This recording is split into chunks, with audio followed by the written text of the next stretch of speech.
순복음 인천교회를 담임하셨던 최선규 목사님, 그분이요, 평소에 성도들에게 늘 하셨던 말씀이 있습니다. 우리가 예수 믿는 성도로서 꼭 받아야 될 것이 있고, 성도의 삶 가운데 꼭 있어야 될 것이 세 가지가 있는데, 그게 뭐냐 하면요, 먼저는 예수 믿어서 구원받아야 되고, 기도해서 성령 충만해야 되고, 하나님 말씀에 잘 순종해서 하나님의 복을 받으며 살아야 된다는 것입니다. 한번 따라하겠습니다. 예수 믿어 구원받고, 기도하여 성령 충만받고, 말씀에 순종하여 복받으며 살자. 참 귀한 말씀이지요. 저는 오늘 저와 여러분의 삶 가운데도 이런 귀한 은혜가 임하게 되시기를 주님의 이름으로 축복합니다. 그 중에서도 저는 오늘 본문의 내용을 따라서 복에 관한 이야기를 좀 해보려고 합니다. 오늘 본문은요, 하나님께서 믿음의 조상 아브라함을 부르시는 장면인데요. 하나님께서 아브라함을 부르실 때는 그냥 부르신 것이 아니라 분명한 목적을 가지고 부르셨다는 거예요.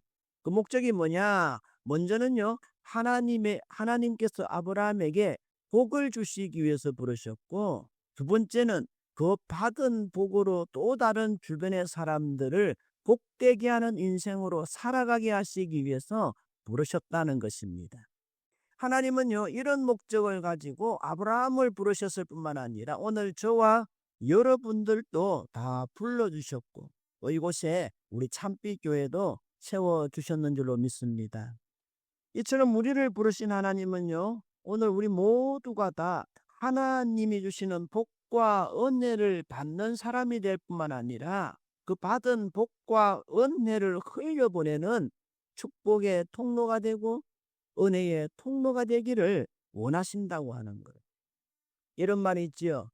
모진 놈 옆에 있으면 뭐 맞아요? 벼락 맞는다. 모진 놈 옆에 있으면 벼락 맞는다. 그런데 하나님은요, 우리를 모진 놈으로 부르셔서 우리 때문에 옆에 사람까지 벼락 맞고 망하게 하는 벼락의 통로가 아니라 하나님의 축복을 전하는 축복의 통로로 부르셨다는 거예요. 여러분, 이 얼마나 감사한 일입니까? 오늘 우리 모두에게 이런 은혜가 있어야 되지 않겠습니까? 여러분, 아브라함을 보세요. 어느 날 아브라함에게 하나님의 음성이 들려옵니다. 1절 말씀을 우리 같이 한번 읽어 보겠습니다. 오늘 자막에 조금 문제가 있는 것 같습니다. 제가 읽어드리겠습니다. 여호와께서 아브라함에게 이르시되 너는 너의 고향과 친척과 아비의 집을 떠나서 내가 너에게 보여줄 땅으로 가라. 지금까지 고향 땅에서 잘 먹고 잘 살아가고 있던 아브라함에게 나타나신 하나님께서 느닷없이 아브라함에게 뭘 요구하십니까? 익숙하게 살아가던 고향 땅을 떠나라고 하시는 거예요. 떠나라고 하셨으면 어디로 가야 될지 목적지라도 알려주셔야 할 텐데 그것도 없이 무조건 나를 믿고 일단 한번 떠나보라는 것입니다. 어떻게 이런 일이 가능할 수 있을까요? 실제로 이와 비슷한 일이 있었는데요. 작년입니다. 지난해에 미스터리 항공권 판매라고 하는 제목의 신문 기사가 났었습니다. 덴마크 코펜하겐에서 비자도 없이 갈 수 있는 유럽의 여러 나라들이 쉥겐이라고 하는 협약을 맺어서 그런 협약이 맺어져 있는 국가 사이에서는요, 서로 비자 없이 얼마든지 갈 수 있는 것. 그래서 이 스칸디나비아 항공에서 어디로 가는지 목적지도 정해놓지 아니하고 일단 비행기를 타시면 원하는 목적지가 아니라 어디로 갈진 모르지만 어디로는 데려다 주겠다. 그런 미스터리 항공권을 판매를 했다는 거예요. 여행 일정은 4월 4일부터 7일까지, 목적지는 착륙하기 전까지는 아무도 모르는 거예요. 그 비행기를 타는 승객들도 목적지를 모르고 심지어는 그 항공기 안에서 서비스하는 승무원들도 모르고 오로지 기장과 부기장만 알았다는 것입니다. 그럼에도 불구하고 이 티켓이요, 판매한 지 4분 만에 완판이 되었다는 겁니다. 이 비행기의 도착지는 승객들도 모르고 승무원들도 모르고 기장들만 아는데, 약 비행을 시작한 지 2시간쯤이 지난 다음에 스페인 세비야라고 하는 곳에 도착을 하게 되었는데요. 그제서야 그 비행기에서 내린 사람들이 우리가 어디로 왔는지를 알게 되었다라고 하는 것입니다. 이 상품이 너무 인기를 끌자 올해 또 판매를 했는데요. 이번에 도착지는 그리스의 아테네였다고 합니다. 어떻게 이런 일이 벌어질 수 있을까요? 그것은 그 항공편을 산 사람들이 그 항공사를 그만큼 믿고 신뢰했기 때문에 가능하지 않았겠습니까? 지금 하나님은요, 아브라함에게 이 비행기를 탔던 승객들처럼 무조건 나를 믿고 일단 한번 고향을 떠나보라는 것입니다. 그랬을 때에 아브라함 역시 어디로 가야 될는지 알지 못했지만 하나님을 온전히 믿었기에 떠날 수 있었다는 것입니다. 그러면 하나님이 아브라함에게 고향, 친척, 아버지의 집을 떠나라고 하신 말씀의 의미는 무엇입니까? 그것은 바로 하나님을 믿기는 믿되 온전히 믿지 못하고 의지하지 못했던 지금까지의 불신앙적인 삶, 하나님이 아닌 다른 것을 믿고 의지하며 살아왔던 그런 불신앙적인 삶을 의미하는, 더 나아가서는 세상적인 인생관, 가치관, 잘못된 생활 습관들, 아직도 내 안에 남아있는 죄악의 습관들을 말하는 거예요. 그것으로부터 한번 떠나보라는 거예요. 하나님은 우리를 망하게 하는 이 모든 죄악의 습관들로부터 떠나서 하나님 중심의 새로운 가치관을 가지고 한번 살아보라는 것입니다. 다른 말로 하면 예수님을 믿을 바에야 좀 똑바로 한번 제대로 믿어보라는 것입니다. 예배 드리는 시간을 귀하게 여기고 예배 드리는 일에 최선을 다할 뿐만 아니라 봉사할 일이 있으면 봉사도 좀 하고, 기도할 일이 있으면 기도도 좀 하고, 전도하는 일에도 참석을 하고, 11조 감사헌금, 헌금 생활도 좀 제대로 하면서 진짜 예수 믿는 사람같이 한번 살아보라는 것입니다. 근데 여러분, 이게 어디 쉬운 일이겠습니까? 여러분, 한평생 살아왔던 고향 땅을 떠나서 산다, 그게 쉬운 일이겠습니까? 평생 다니던 직장을 그만두고 다른 직장에서 새롭게 시작한다, 그게 쉬운 일이겠습니까? 여러분, 생활 습관 하나 고치는 거 결단코 쉽지가 않습니다. 여러분, 오늘 우리의 모습을 가만히 한번 생각해 보세요.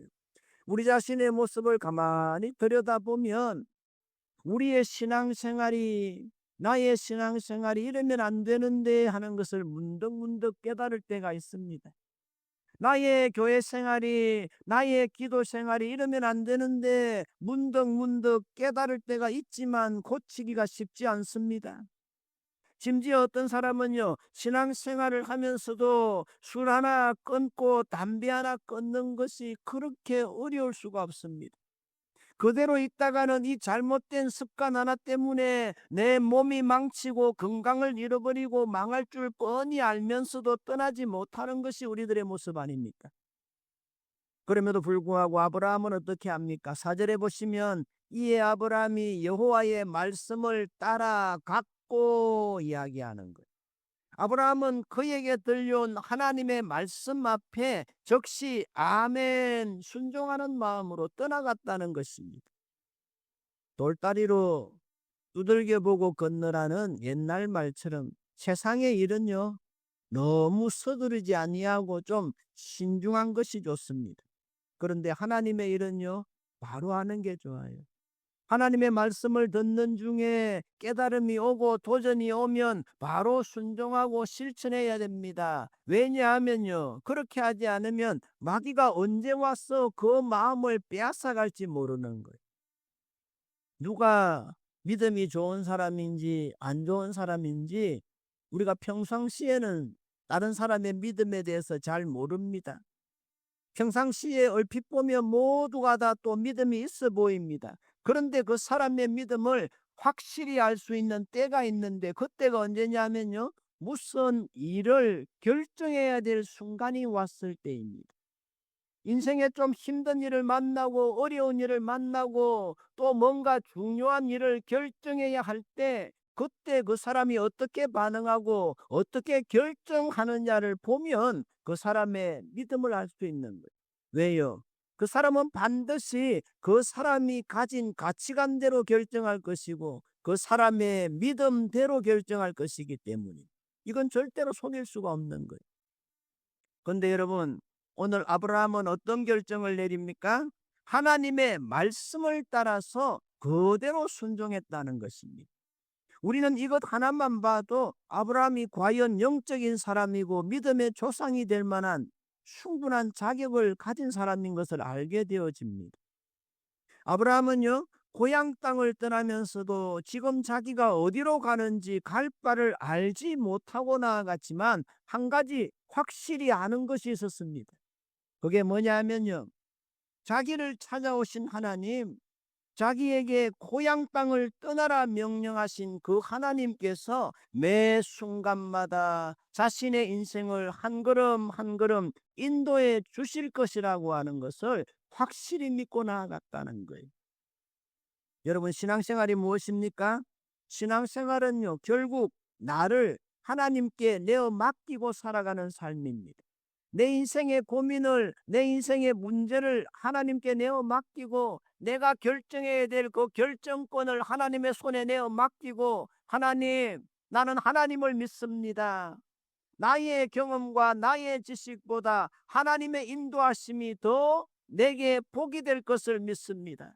나의 삶을 인도해 주십시오 하면서 맡기는 것이 믿음입니다. 그러기에 신앙이라고 하는 것, 믿음이라고 하는 것은요, 사람 편에서 보면 모험처럼 보이기도 하지만 하나님 편에서 보면 마치 어린아이가 엄마의 손을 잡고 엄마가 이끄는 대로 쫄랑쫄랑 따라가는 것과 똑같습니다.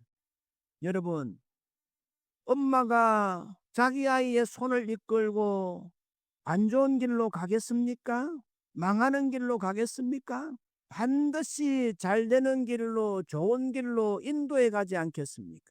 이처럼 하나님도 오늘 저와 여러분들을 향하여 우리 인생의 가장 좋은 길로 인도해 가실 줄로 믿습니다.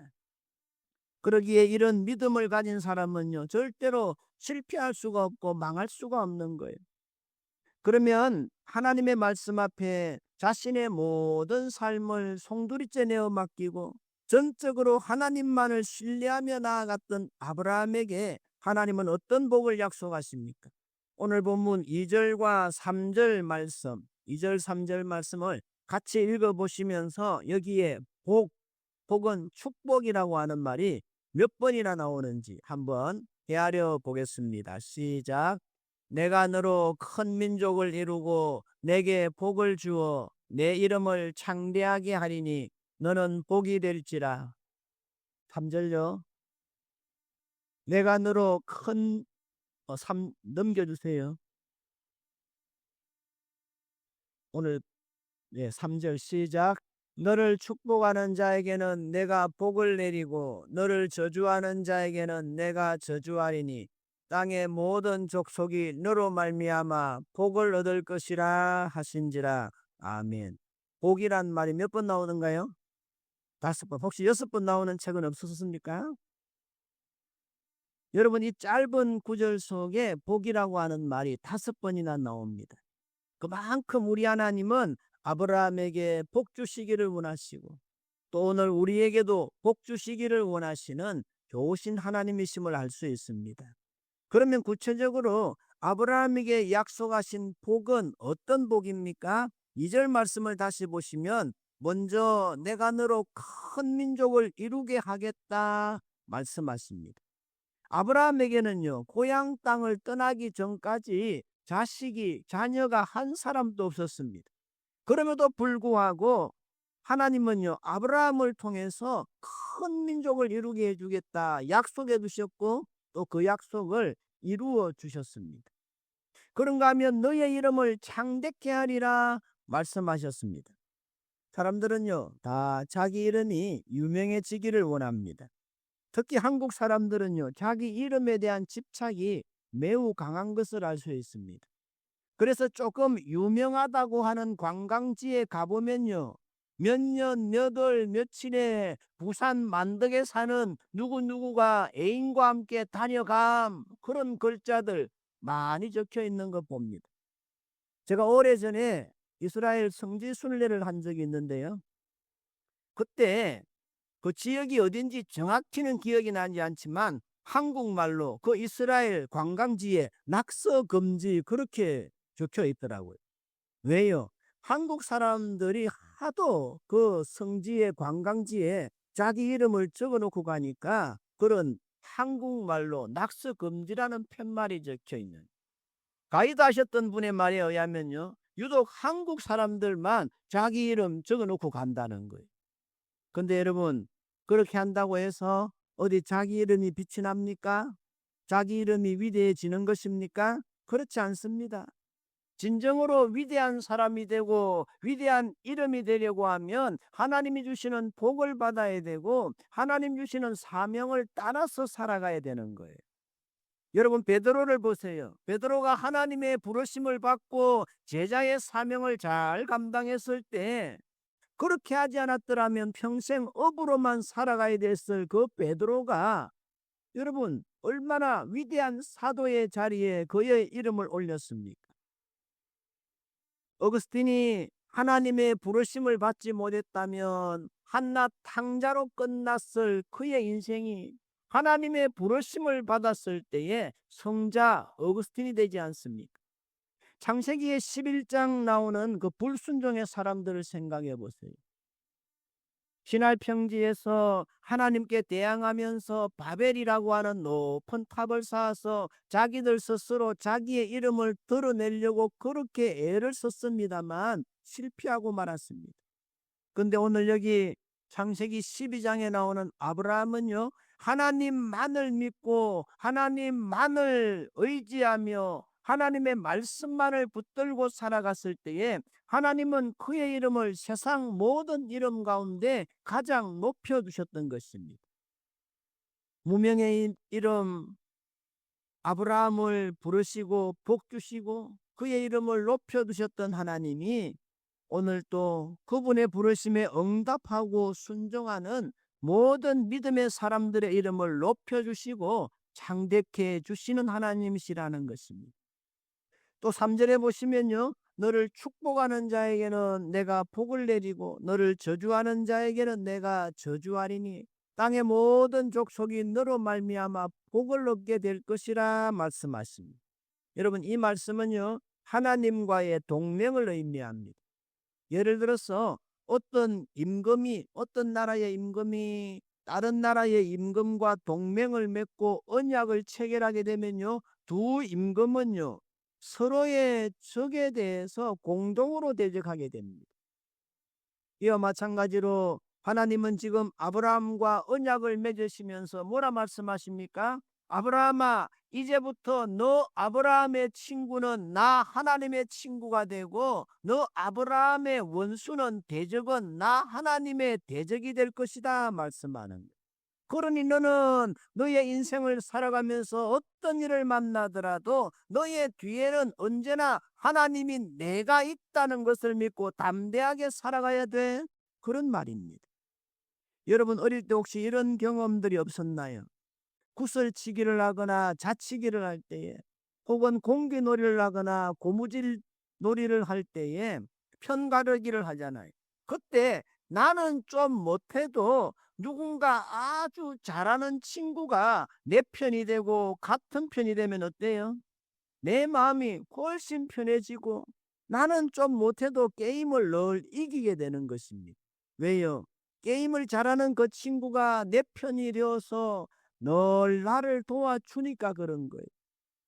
이처럼 하나님은 지금 아브라함에게 뭐라 말씀하고 계십니까?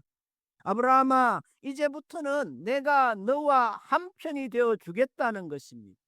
여러분 한번 생각해 보세요. 살아계신 하나님, 능력의 하나님께서 우리와 한편이 되시고 우리의 든든한 백이 되시고 후견자가 되어 주시겠다니요. 이거보다 더 큰 복이 어디 있습니까? 아브라함은 지금 하나님으로부터 가장 확실한 복을 보장받고 있었던 것입니다. 이것은 오늘 우리에게도 동일하게 주시는 약속의 말씀인 줄로 믿습니다. 그러기에 여러분, 오늘 우리가 하나님의 이 약속의 말씀을 믿고 살아갈 수만 있다고 한다면 우리는 이 세상에 그 어떤 도전 앞에서도 능히 이기며 살아가는 성도들이 되어질 줄로 믿습니다. 그러기에요, 아브라함에게 고향 땅을 떠나라고 하는 하나님의 명령은 결코 부담스러운 명령이 아닙니다. 오히려 복된 명령입니다. 이것은 마치 결혼하는 신부가 자기를 지극히 사랑하는 신랑과 함께 새 가정을 이루기 위해서 정든 고향을 떠나고 친정집을 떠나서 시집을 가는 것과 똑같습니다. 여러분, 신부가 친정집을 떠난다는 것은 좀 섭섭하고 아쉬운 일이지만요, 친정을 떠나야 신랑과 함께하는 행복한 신혼생활이 시작되어지는 것입니다. 이와 마찬가지로 하나님께서는요, 아브라함을 너무너무 사랑하셨기 때문에 그를 진정으로 축복하기 위해서 죄악과 우상으로 가득 찬 고향 땅 아비집을 떠나서 하나님이 인도하시는 새 땅, 약속의 땅으로 가라고 명령하셨던 거예요. 근데 오늘 본문을 보시면요, 재밌는 게 하나 있는데요. 11장 31절 말씀에 보시면 아브라함이 고향 땅 갈대아 우르를 떠날 때에는요, 그의 아버지 데라가 살아 있었습니다. 바꿔 말하면 아버지 데라가 중심이 되어서 고향 갈대아 우르를 떠났습니다. 이와 관련해서 내려오는 한 가지 전성에 의하면요, 본래 아브라함의 고향이었던 갈대아 우르는 우상 숭배의 중심지였습니다. 게다가 그의 아버지 데라는요, 우상을 만들어서 파는 우상 장사였습니다. 그런데 어려서부터 믿음이 좋았던 아브라함은요, 아무리 생각해 보아도 내가 진짜 하나님의 복을 받으면서 살려가려고 하면 이 우상 도시인 갈대아 우르를 떠나야 되겠는데, 그래야 하나님의 복을 받으며 살아가겠는데, 이 도시에서 우상을 만들어 파는 아버지는요, 절대 이 도시를 떠나려고 생각을 안 하는 거예요.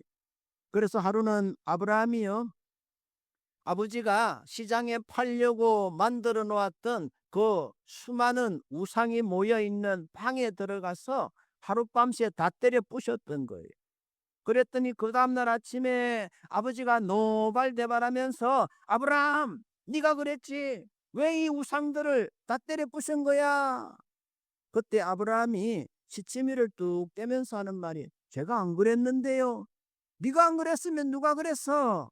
여기 보세요. 여기 가운데 큰 우상, 이 대장 우상이 쫄개들이 말을 안 들어서 다 때려 부셨는가 봅니다. 그랬다는 거예요. 그러니까 아버지가 화가 나가지고, 아니 이놈아, 그게 말이 되느냐? 움직이지도 못하는 우상이 어떻게 나머지를 다 때려 부술 수 있어? 그러더라는 거예요. 그때 아브라함은요, 아버지, 그걸 잘 아는 아버지는 왜 그런 우상을 만들어서 파세요? 그러면 하나님의 복을 받지 못한다고. 우리 이번 기회에 이 우상 가득한 도시를 떠나자고 설득합니다. 그래서 아브라함의 아버지 데라가 그 가족들을 데리고 갈대아 우르를 떠나게 되었다는 것. 그리고 약속의 땅 가나안을 향해서 가던 중에 11장 32절에 보시면 하란이라고 하는 곳에 와서 잠시 정착하게 되어집니다. 지도를 보시면요, 이 하란은 갈대아 우르와 환경이 비슷한 곳이기 때문에 적응하기도 쉬웠고, 또 우르와 그래 멀지 않은 곳에 있었기 때문에 마음만 먹으면 언제든지 고향 땅 우르로 돌아갈 수 있는 곳이었다는 것. 그래서 아브라함의 가족들은 거기서 한 6년 정도를 살게 되어집니다. 그러다가 바로 그 하란이라는 곳에서 아브라함의 아버지 데라가 죽게 됩니다. 바로 그런 상황 가운데 있던 아브라함에게 하나님이 다시 나타나셔서 주시는 말씀이 바로 오늘 본문 12장 1절이라는 거예요. 아브라함아, 내가 가야 할 곳은 약속의 땅 가나안인데 왜 여기 하란에 머물러 있다는 거예요. 너는 아직도 고향 땅을 온전히 떠난 것이 아니라는 것입니다. 그러니 어서 다시 일어나서 약속의 땅 가나안을 향하여 떠나라고 하는 거예요. 성경학자들에 의하면요, 아브라함에게는 고향인 갈대아 우르를 떠날 때보다도 이 하란 땅을 떠나는 것이 훨씬 더 마음에 어려움이 있었다는 것입니다. 왜냐하면 갈대아 우르를 떠날 때는 자기 혼자 떠난 것이 아니라 아버지와 함께 떠났습니다. 아버지의 그늘 아래 있었습니다. 그런데 하란을 떠날 때는 어떻게 되나요? 자기 아버지가 그 하란에서 죽었습니다. 이제는 자기가 가장입니다. 자기가 가족들을 책임져야 됩니다. 또 이 하란 땅에는요, 아버지가 죽은 다음에 묻었기 때문에 아버지의 묘소가 있습니다. 이번에 이 하란 땅을 떠나면 언제 다시 돌아오게 될는지 기약도 할 수가 없습니다. 그럼에도 불구하고 아브라함은요, 그 땅을 떠나라고 하는 하나님의 음성이 들렸을 때에 망설이지 아니하고 하나님의 말씀을 따라서 하나님의 말씀만을 붙들고 하나님 말씀하신 약속의 땅을 향하여 힘차게 떠났다고 하는 거예요. 또 한 가지 재미있는 사실은요, 이 하란이라고 하는 지명의 뜻이 뭐냐, 이 하란이라고 하는 이름의 뜻이 뭐냐면요, 지나가는 길이라는 뜻입니다. 또 지체한다, 연기한다는 뜻이 있습니다. 무슨 말인가요? 하나님이 아브라함에게 약속하신 땅은 하란이 아니라 가나안 땅입니다. 근데 아브라함은요, 하란에서 지체하고 있었고 연기하고 있었다는 말입니다. 결국 아브라함이 하란에서 살았던 그 시간은 영적으로 보면 아무런 의미 없는 시간이었고 잃어버리는 시간, 손해보는 시간이었을 뿐이라는 것. 이것을 비유로 말하자면요, 우리가 예수님을 믿는 순간 우리는 이미 갈대아 우르를 떠났다고 할 수 있습니다. 근데 우리 중에 많은 사람들이 갈대아 우르를 떠나서 약속의 땅 가나안을 향해서 가다가 이런저런 이유들로 인해서 하란이라고 하는 세상에 머물러 살아가는 사람들이 너무나 많다는 것입니다. 바꿔 말하면 아직도 여차하면 고향으로 돌아갈 수 있을 만큼 가까운 거리에 있는 하란이라는 세상에서 양다리 걸치면서 이쪽 저쪽을 재면서 살아간다는 것. 여러분, 오늘 우리가 신앙생활하면서 가장 힘들어하는 부분이 무엇입니까? 돈입니까? 아니면 먹고 사는 문제입니까? 그런 것도 문제이지만 종종 그보다 우리를 더 힘들게 하는 것은 인간관계 아닙니까? 인간관계에 발목이 잡혀 있다 보니까 결혼식이니 계모임이니 이 모임 저 모임 따라다니다 보면 주의를 못 지키는 날들이 점점 더 많아지는 것 아닙니까? 그런데 주님은요, 그런 하란의 생활마저도 한번 과감히 떠나보라고 하십니다. 바꿔 말하면 인간관계도 중요하지만 하나님과의 관계를 더 소중히 여기고 성도로서 꼭 지켜야 할 것은 손해를 좀 보더라도 한번 지켜보라는 것입니다. 그럴 때 진짜 내가 복의 사람이 될 거라는 것입니다. 여러분 기억하십시오. 하란이라고 하는 땅은요, 우리가 살아가기에 아무리 좋아도 그곳은 우리가 영원히 살아갈 땅이 아니라는 거예요. 그냥 지나가야 할 길일 뿐이라는 것입니다. 그러기에 하란에 머물고 있는 시간은 인간적으로는 어떨지 몰라도 하나님 앞에서는 다 의미 없고 잃어버린 시간이 될 뿐이라는 것입니다. 여러분, 오늘 우리는 영적으로 어디에 있습니까? 갈대아 우르입니까? 아니면 하란입니까? 그것도 아니라면 이미 하란을 떠나서 약속의 땅 가나안을 향하여 부지런히 달려가고 계십니까? 여러분 중에 혹시 아직도 하란에 머물고 계신 분이 있다면 그냥 지나가야 될 땅인 하란에 너무 오래 지체하지 마시기 바랍니다. 거기서 시간을 너무 많이 빼앗기지 마시고 주저앉지 마시기 바랍니다. 누가 뭐래도 흔들리지 말고 한결같은 믿음으로 약속의 땅 가나안을 향하여 한 걸음 한 걸음 나아가시는 여러분 되시기를 우리 주님의 이름으로 축복합니다. 이제 다시 2절 말씀을 보시면요, 너는 복이 될지라. 맨 끝에 보면 너는 복이 될지라.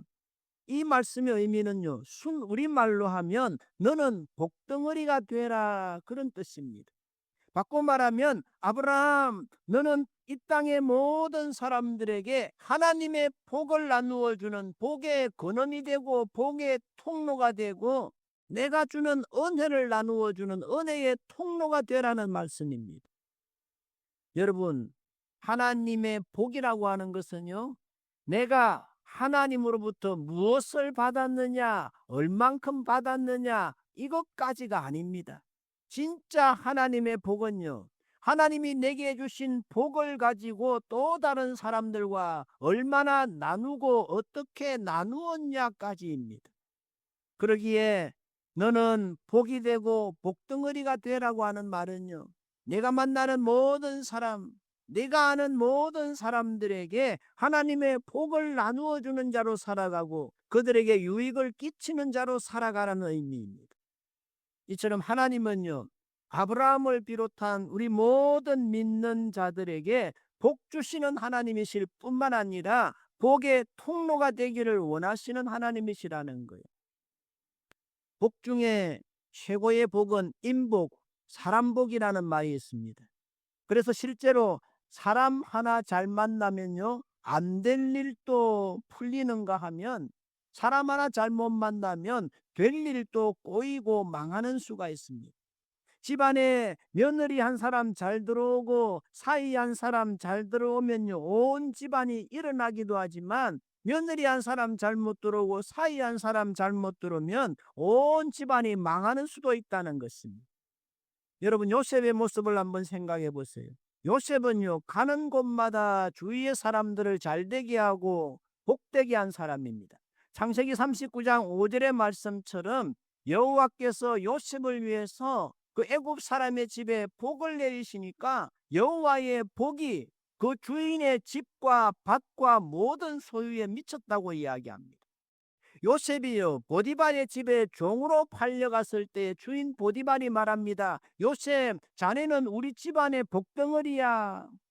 심지어 요셉이 누명을 뒤집어 쓰고 감옥에 들어갔을 때에도 감옥의 책임을 맡고 있던 간수장이 요셉에게 이렇게 이야기합니다. 요셉, 자네는 이 감옥의 복덩어리야. 요셉이 나중에 애굽의 총리가 된 다음에 애굽의 바로왕 앞에 섰을 때 바로왕이 요셉에게도 이야기합니다. 요셉, 자네는 이 나라의 복덩어리일세. 이처럼 요셉은요, 가는 곳마다 주변의 사람들을 유익하게 하고 이롭게 한 사람입니다. 여러분, 이 얼마나 복된 사람입니까? 그럼 과연 오늘 우리는 우리 주위의 사람들에게 어떤 존재입니까? 오늘 우리는 하나님의 복을 나누며 살아가고 있습니까? 내가 아는 사람들, 내 주위의 사람들에게 유익을 끼치는 자로 살아가고 있습니까? 여러분, 어차피 예수 믿을 바에야 예수님을 믿는다고 하면서도 맨날 어려워서 힘들어서 없어서 인색하게만 살고 죽는 소리만 하며 살고 돈이나 꾸러 다니는 것보다는 이왕이면 하나님의 말씀대로 살고 물질의 복을 받아서 떳떳하게 구제사업도 하고 11조도 드리고 장학사업도 감당하면서 살아가고 또 집안 식구들 모였을 때 누구 커피 사는 사람 없나 끌떡거리지 말고 오늘 내가 한번 쏜다 그러면서 내가 쏘고 또 누구 가족 중에 어려운 사람이 있거든 돈 100만 원 툭툭 내놓으면서 어려운데 보태서라고 그러면서 나누면서 살아야 되지 않겠습니까? 이런 말이 있지요. 사람들의 다정함과 친절함은 건강하면서 나온다. 무슨 말인가요? 내 몸이 건강하지 않으면요, 친절할래야 친절할 수가 없고 다정할래야 다정할 수가 없고 짜증만 나는 거예요. 그런가 하면 여유는 경제력과 지갑에서 나온다. 간절히 바라기는 저는 우리 참빛교회 모든 성도님들의 가정들이 다 하나님의 복을 받아서 늘 뭔가 모자라고 짜치고 남의 눈치나 보는 삶이 아니라 영육간에 충만하고 풍성한 삶을 살고 나보다 좀 어려운 사람들도 돌아볼 수 있는 복된 축복의 통로들로 살아가는 은혜가 있게 되시기를 주님의 이름으로 축복합니다.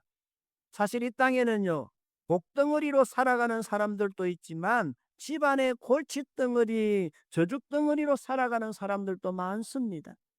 여러분은 어떤 사람입니까? 여러분은 여러분의 집안에서, 가문에서 복덩어리입니까? 아니면 골칫덩어리입니까? 여러분은 우리 교회의 복덩어리입니까? 골칫덩어리입니까? 여러분, 하나님은 우리를 복덩어리로 부르셨습니다. 하나님은 우리 모두의 가정을 우리 참빛교회의 복덩어리로 세우셨고, 또 우리 참빛교회를 이 지역에서 복덩어리로 세우셨습니다. 그러기에 우리는 누가 뭐래도 우리 자신이 하나님의 복덩어리인 것을 믿고 복덩어리로 살아가야 합니다. 그래서 사람들이 우리를 볼 때마다 아이고, 우리 집에 복덩어리가 들어왔구나, 우리 교회에 복덩어리가 들어왔구나, 우리 구역에, 우리 기관에 복덩어리가 들어왔구나 하는 소리를 들으면서 살아야 됩니다. 그래서 내가 들어갔더니, 내가 그 구역에 들어갔더니 그 구역이 깨지고 내 말 한마디에 여전도회가 시끄러워지고 잘 믿던 성도들이 시험 드는 골칫덩어리가 아니라, 내가 들어갔더니 안 되던 구역도 살아나고 낙심한 성도들도 새 힘을 얻는 역사가 일어나야 되는 거예요. 또 내가 들어감으로 우리 기관이 부흥하고 우리 교회가 평안해지고 은혜로워지는 역사가 일어나야 되는 거예요. 그럴 때 우리 주변의 모든 성도들이 여러분들을 향해서 아이고, 집사님 때문에 우리 교회가 얼마나 신바람이 나는지 모릅니다. 우리 구역에 얼마나 큰 힘이 되는지 모릅니다. 집사님은 우리 교회의 복덩어리고 우리 구역의 복덩어리입니다 라고 하는 인정과 칭찬을 들으며 살아야 되는 거예요. 하나님은요, 바로 이 일을 위하여 아브라함을 부르셨고 오늘 저와 여러분 한 사람 한 사람을 부르셨는 줄로 믿습니다. 그러기에 우리는 얼마든지 그렇게 살아갈 수 있고 또 그렇게 살아가야 하는 것입니다. 간절히 바라기는 오늘 주신 이 말씀을 붙들고 믿음으로 살았어. 가정에서나 직장에서나 교회에서나 만나는 사람들마다 위로하는 자가 되고 격려하는 자가 되고 그들에게 힘을 주고 기쁨을 주는 자가 되고 그들에게 하나님의 은혜와 복을 나누어 주는 은혜의 통로, 축복의 통로들로 살아가시는 우리 모든 성도님들이 다 되어지실 수 있기를 우리 주님의 이름으로 축복합니다. 아멘. 함께 찬양하겠습니다. 두 번 함께 하겠습니다. 가사가 짧아서 두 번을 부르겠습니다.